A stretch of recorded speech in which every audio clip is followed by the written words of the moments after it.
Welcome to Kenton's videos. Enjoy the video. In this video, I will show how to text behind image.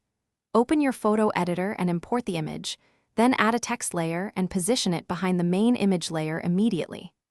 Adjust layer opacity or use a mask to reveal the text subtly through transparent areas. Choose font weight and color that contrast with the visible image sections, and test legibility at full and reduced sizes to ensure the effect reads well. Start by sizing your canvas to the final use, then import the foreground and background images into separate layers for control.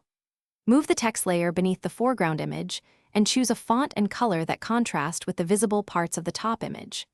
Use masks, erasers, or brushes to reveal text through transparent parts, and fine-tune opacity and blur to balance readability and aesthetic harmony in the composition. If you're finding this video helpful, please subscribe and like so I can keep sharing practical tutorials. Quick recommendation: the Echo Dot smart speaker brings your space to life with clear sound and hands-free control, perfect for playing reference tracks while you edit or asking quick how-to questions. Check the description for the link and other deals, and if you grab one, you'll thank yourself later. Now let's get back to the video. Try different blend modes and layer masks to control how text shows through without permanently altering the image. Add a slight drop shadow or outer glow to help letters pop where contrast is low, and consider Gaussian blur on the foreground to gently expose text.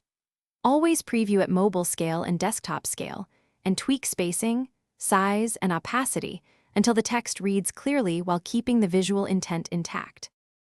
Thanks for watching. Consider subscribing if we helped you.